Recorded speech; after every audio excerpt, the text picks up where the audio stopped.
हाँ देखिए, आज का हमारा अगला टॉपिक रहेगा और रहेगा संज्ञा। हमने पढ़ ली थी। अब संज्ञा के बाद हमारा अगला टॉपिक है सर्वनाम। तो सीधी सी बात है, यानी कि सर्वनाम किसे कहते हैं। तो यानी कि देखिए, संज्ञा के स्थान पर रिक्त होने वाले शब्दों को क्या कहा जाता है? सर्वनाम कहा जाता है। यानी कि इसकी सीधी सी परिभाषा है,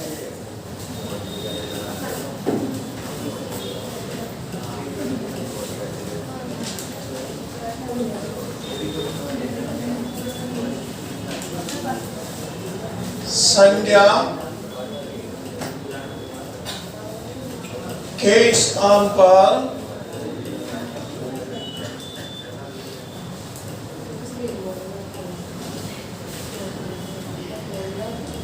प्रयुक्त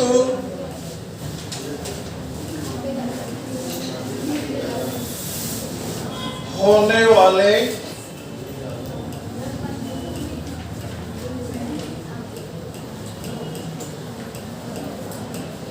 शब्दों को सर्वनाम कहते हैं। सर्वनाम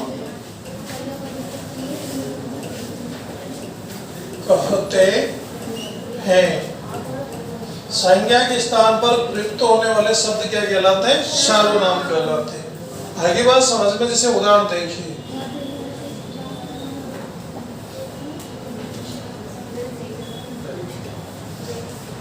हरी कोटा गया। हरी कोटा गया और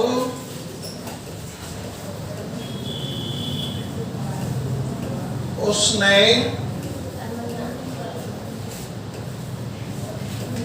पुस्तक खरीदी।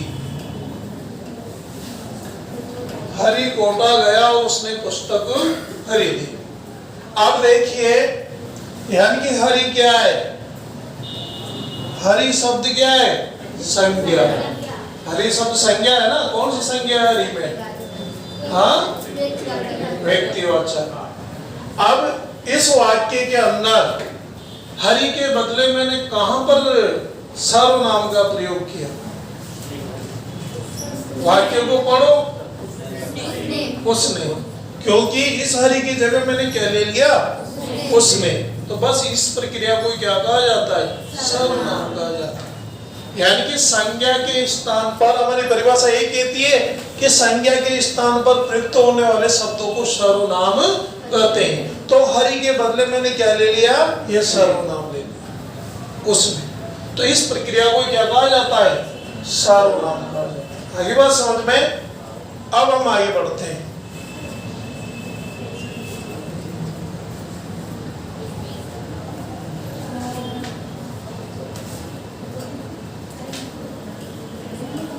सर्वनाम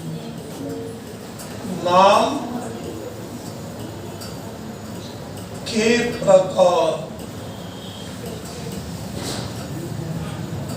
आप देखिए, सर्वनाम कितने प्रकार के होते हैं? कितने प्रकार के होते हैं सर्वनाम?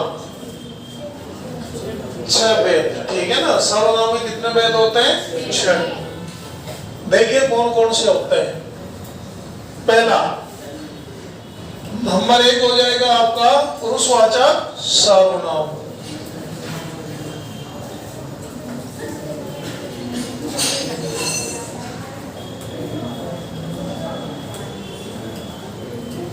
पुरुष वाचक सर्वनाम।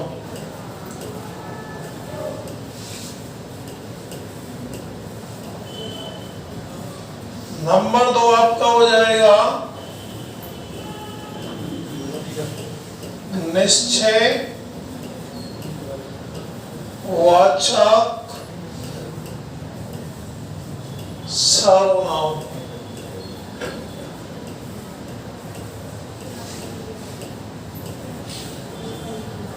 दूसरा, तीसरा आपका हो जाएगा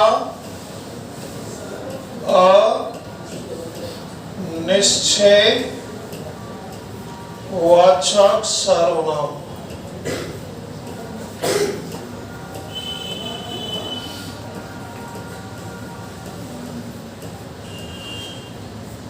चौथा आपका हो जाएगा प्रश्नवाचक सर्वनाम। प्रश्नवाचक सर्वनाम।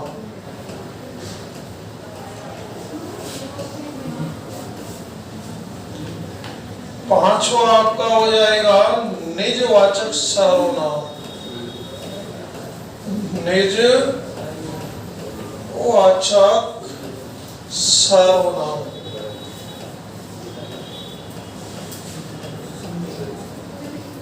छठा आपका हो जाएगा संबंधवाचक सर्वनाम।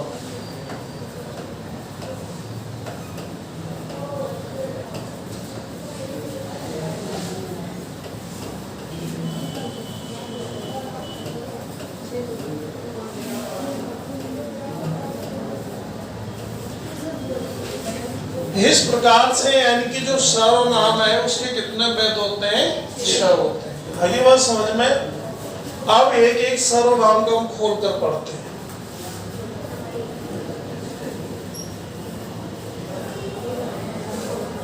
पहला देखिए,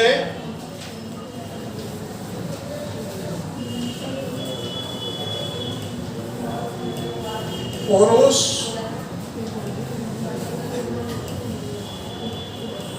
वाचक सर्वनाम। आप पहले इसकी परिभाषा सुनिए। यानी कि जिस सर्वनाम शब्द का प्रयोग कहने वाले या बोलने वाले अर्थात वक्ता, कहने वाला या बोलने वाला भी कौन है? मैं हूं ना, तो मैं क्या हुआ? वक्ता। यानी कि जिस सर्वनाम शब्द का प्रयोग कहने वाले या बोलने वाले के स्थान पर होता है वो क्या कहलाता है? वक्ता कहलाता है। अब पूरी परिभाषा मैं बोल रहा हूं। जिस सर्वनाम शब्द का प्रयोग कहने वाले बोलने वाले अर्थात वक्ता, सुनने वाले अर्थात श्रोता या किसी अन्य के स्थान पर किया जाता है उसे पुरुषवाचक सर्वनाम कहते हैं। आगे बात समझ में। यानी कि जिस सर्वनाम शब्द का प्रयोग कहने वाले बोलने वाले अर्थात वक्ता या श्रोता तथा किसी अन्य के स्थान पर किया जाता है उसे क्या कहा जाता है? पुरुषवाचक सर्वनाम कहा जाता है। इसके 3 उपभेद होते हैं। कितने भेद होते हैं इसके? 3। देखिए कौन कौन से।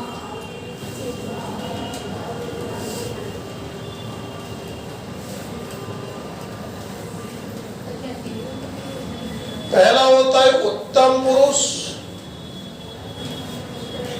उत्तम पुरुष वाचक सर्वनाम। दूसरा कौन सा हो जाएगा? मध्यम पुरुष वाचक सर्वनाम। और तीसरा कौन सा हो जाएगा? अन्य पुरुष वाचक सर्वनाम। यानी कि ये इसके 3 भेद होते हैं। उत्तम पुरुष, मध्यम पुरुष, अन्य पुरुष। आगे बात समझ में। अंग्रेजी में कहा जाए तो first person, second person, third person. आगे बात समझ में। अब देखिए, यानी कि उत्तम पुरुष के अंदर कौन से सर्वनाम आते हैं? यानी कि जिन सर्वनाम शब्दों का प्रयोग फर्स्ट पर्सन के लिए होता है। कहने का मतलब, मैंने पहले कहा था ना, कहने वाले या बोलने वाले। तो यहाँ पर फर्स्ट पर्सन कौन है? आप में हम में कौन है फर्स्ट पर्सन? मैं हो ना। आप क्या हो? सेकंड पर्सन यानी कि श्रोता। तो जिस सर्वनाम शब्द का प्रयोग मैं किसके लिए करूंगा? मेरे लिए करूंगा। मैं तो फर्स्ट पर्सन हो गया, आप सेकंड पर्सन हो गए। जो यहाँ पर तो उपलब्ध नहीं है, वो थर्ड पर्सन है। भाई बात समझ में? तो यानी कि वक्ता के लिए हम मुख्य रूप से दो सर्वनामों का प्रयोग करते हैं। बाकी इनके जितने भी रूप बनते हैं वो सब उत्तम पुरुष में आते हैं, जैसे मैं और हम। भाई बात समझ में? तो इसके अंदर कौन से सर्वनाम आ जाएंगे हमारे? मैं, हम। अब इनकी जितने भी रूप बनेंगे वो सब उत्तम पुरुष में आएंगे। मैं, हम, हमें, हमारा, हमको, हमसे, मुझे, मुझको, मुझसे आदि। और भी हो जाएगा इसमें।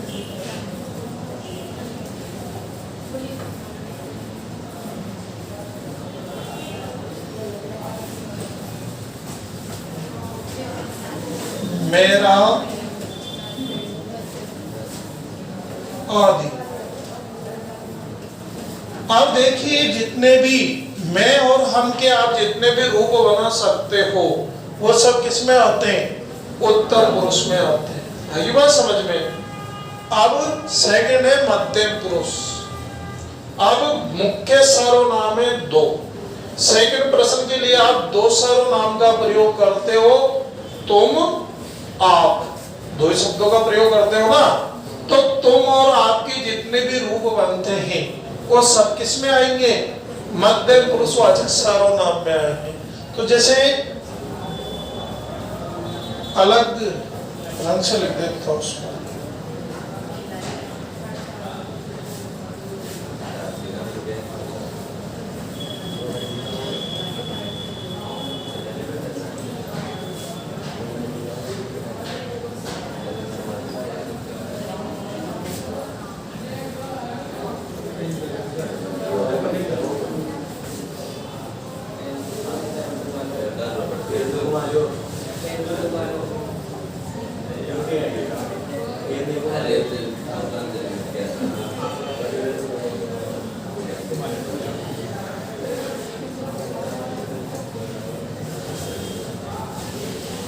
हाँ देखो,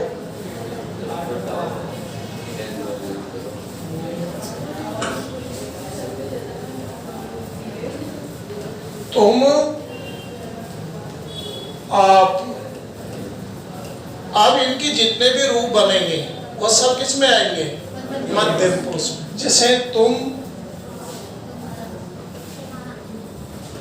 तुम्हें, तुम्हारा,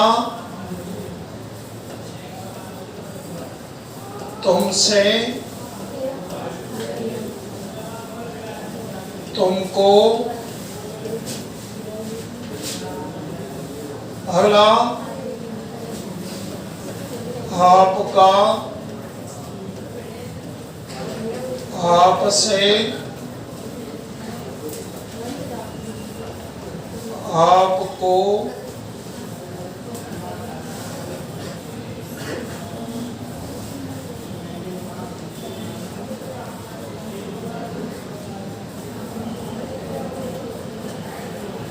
तुझे, आदि। यानी कहने का मतलब यह है कि तुम और आपके आप जितने भी रूप बना सकते हो सब किस में आते हैं? मध्यम पुरुषवाचक सर्वनाम में आते हैं। अब उसके बाद अन्य पुरुषवाचक सर्वनाम के अंदर मुख्य रूप से यानी कि थर्ड पर्सन के लिए आप तीन सर्वनामों का प्रयोग करते हो। क्या क्या करते हो? यानी कि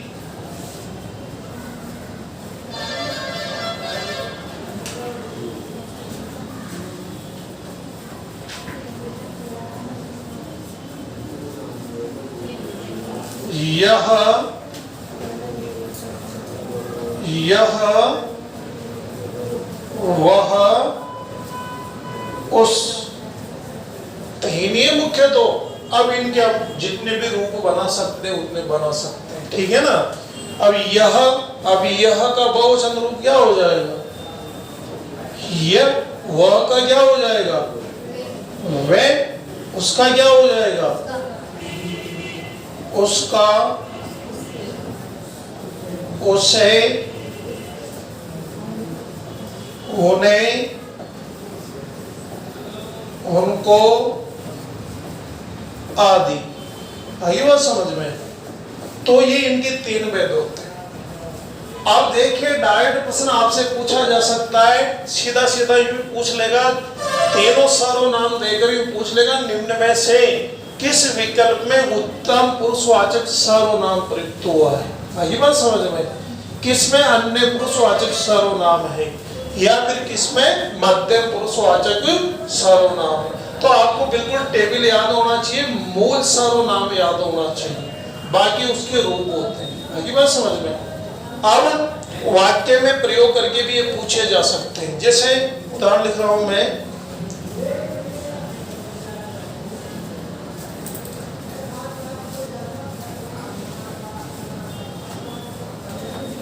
वह मेरी पुस्तक है। वह मेरी पुस्तक है। यहां पर वह में कौन सा सर्वनाम होगा? ये बात समझ में? जैसे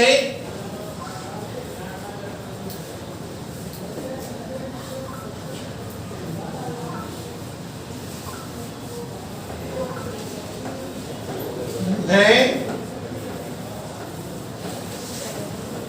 अपना कार्य कर रहा हूं। मैं में कौन सा सर्वनाम है? बता सकते हो आप? अगला उदाहरण देखिए, मैं आपको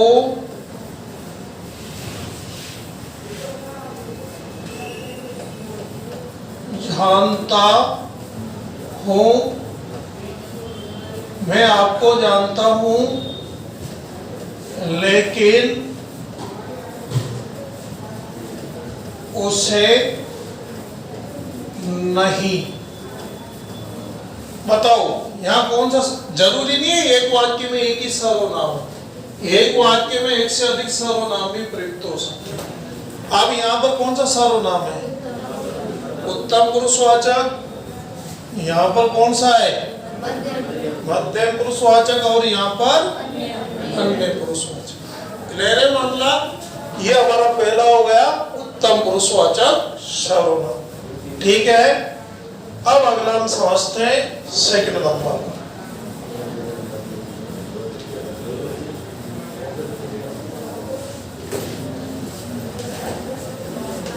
दूसरा सर्वनाम है हमारा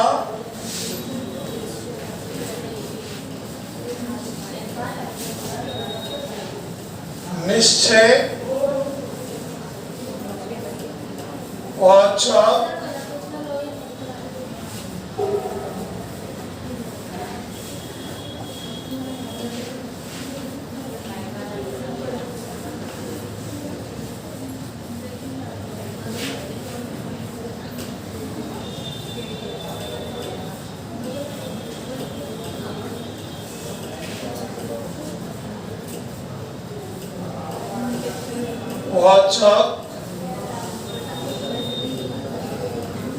सर्वनाम। आप देखिए निश्चयवाचक सर्वनाम किसे कहते हैं? सीधी सी बात है, यानी कि जिस सर्वनाम शब्द के द्वारा निश्चित व्यक्ति, ये बात समझ में, निश्चित व्यक्ति स्थान वस्तु का क्या होता है? बोध होता है, उसे क्या कहा जाता है? निश्चयवाचक सर्वनाम कहा जाता है। आई बात समझ में? जैसे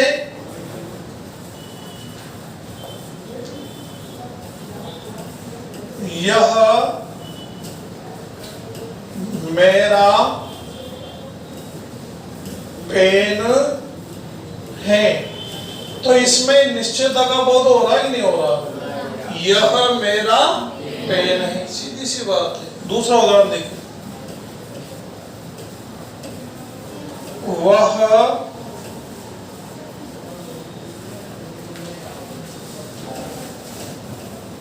हरि का घर है। वह हरि का घर है, निश्चित बताया जा रहा है कि भाई वो किसका घर है? हरि का घर है। ठीक है, अगला उदाहरण देखिए,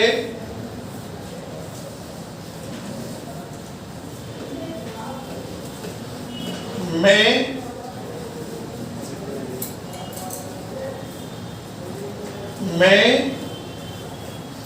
अपनी पुस्तक पढ़ रहा हूँ। मैं अपनी पुस्तक पढ़ रहा हूँ। तो यानी कि जिस सार्वनाम शब्द के द्वारा निश्चयता का बोध होता है उसे क्या कहा जाता है? निश्चयवाचक सार्वनाम कहा जाता है। दूसरा देखिए, तीसरा आ जाएगा हमारा अनिश्चयवाचक सार्वनाम।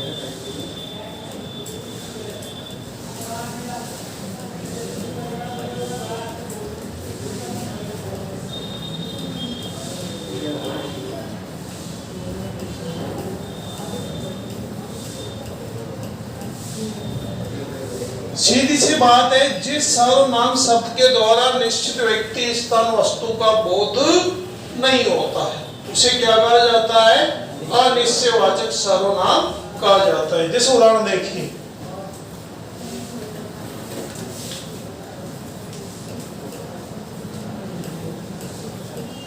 चाय में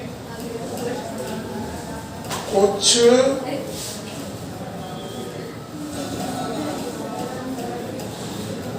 गिर गया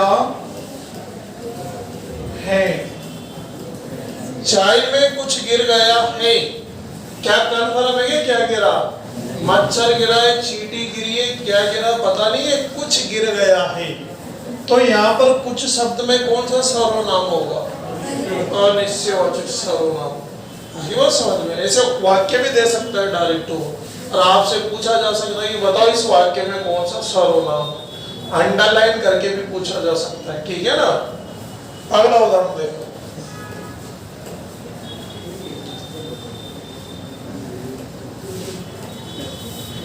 कक्षा में किसी का पेन खो गया है। किसका खोया है? पता है क्या? कन्फर्म नहीं है। तो किसी का पेन खो गया है, तो कौन सा सर्वनाम हो गया? अनिश्चयवाचक सर्वनाम हो गया। अगला देखो,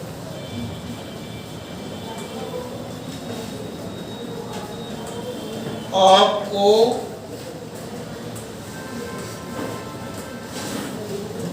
कोई बाहर बुला रहा है। आपको कोई बार बुला रहा है, कन्फर्म है क्या? नहीं। तो यानी कि जिस सर्वनाम शब्द के द्वारा निश्चितता का बोध नहीं होता है उसे क्या कहा जाता है? अनिश्चयवाचक सर्वनाम कहा जाता है। नेक्स्ट देखिए, प्रश्नवाचक सर्वनाम।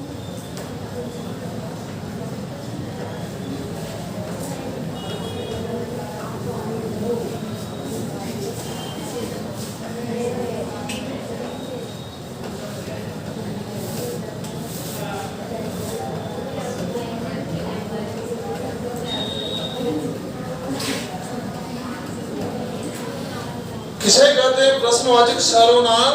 यानी कि जिस सर्वनाम शब्द के द्वारा प्रश्न पूछने का बोध होता है उसे प्रश्नवाचक सर्वनाम कहते हैं। कक्षा 12वीं में के टॉपिक में पढ़ा होगा आपने छकार, पढ़े छकार, हाँ ककार पढ़े होंगे ना, कौन, कब, कहाँ, कैसे, किसने, किसको, ठीक है ना। जैसे एफआर दर्ज करा दे तो क्या हुआ, कब हुआ, कैसे हुआ, किसने किया, क्यों किया। तो इस प्रकार से यानी कि जिस भी शब्द के द्वारा प्रश्न पूछने का बोध होता है उसे क्या कहा जाता है, प्रश्नवाचक सर्वनाम कहा जाता है। सीधी सीधी बात, ठीक है ना। उदाहरण देखो,